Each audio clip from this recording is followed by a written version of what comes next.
Good morning, good afternoon, good evening, and welcome to today's Caffeine for the Soul. And if you like the kinds of things we talk about in Caffeine for the Soul each week, do check out our free basic course at michaelneill.org/basic course, where I share some of the more philosophical underpinnings to the things I talk about each week in this podcast.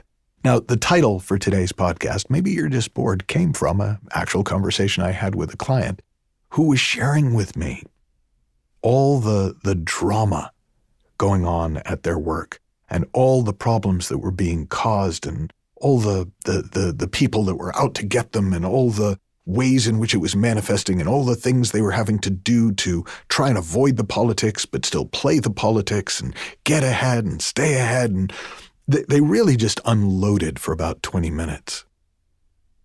And a thought came to me, and I've learned to give voice to the thoughts that come to me, seemingly unbidden during sessions. And I said to them, maybe you're just bored.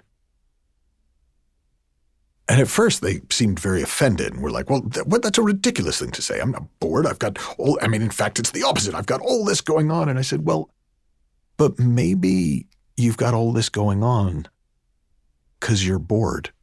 And I don't know why. I was like a dog with a bone with it, but I wouldn't let it go. And finally, they actually stopped and considered it and went, oh my God, I am so bored.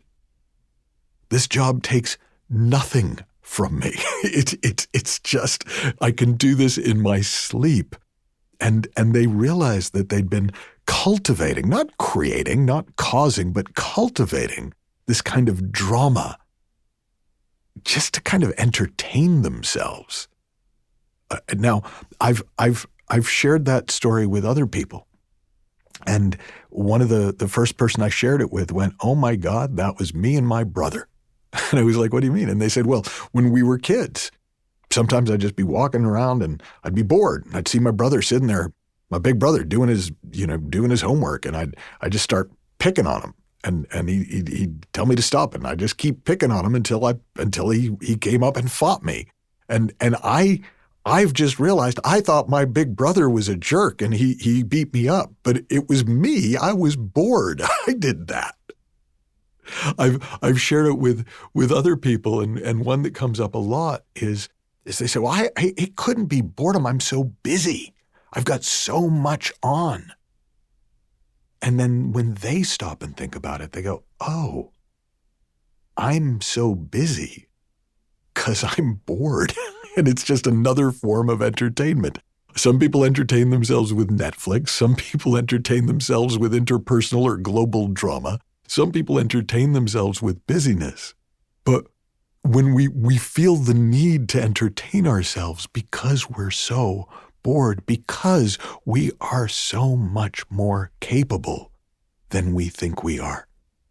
And most of the things that life offers us, most of the jobs that we take to get by, don't require much of us. And so we wind up filling our time and attention with other things. But here's the thing. The opposite of boredom isn't drama. The opposite of boredom isn't busyness.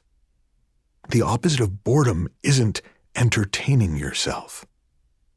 The opposite of boredom is presence and engagement with what is.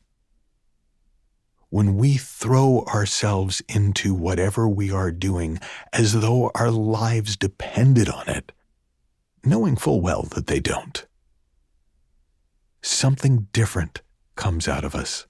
Something more comes out of us. And we start to feel like we are being used more towards our capacity.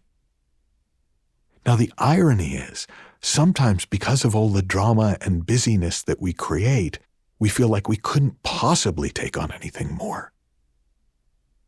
But when we stop cultivating drama, when we stop busying ourselves, when we stop killing time by entertaining ourselves, and instead engage with the present moment, get present to whatever's actually happening now, whether it's your lunch or a talk in front of 1,000 people or a sales call or hanging out with your kids.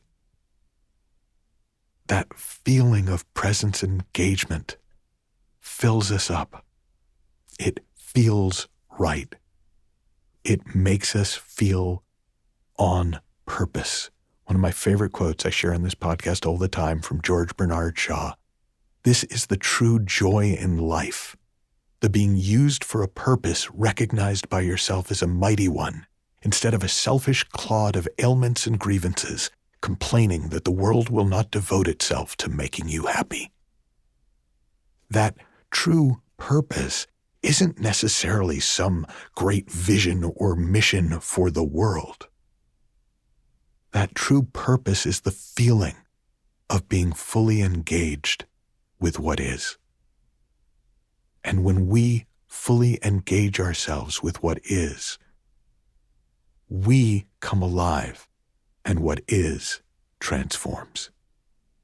Have fun, learn heaps, happy exploring, and I'll talk with you soon.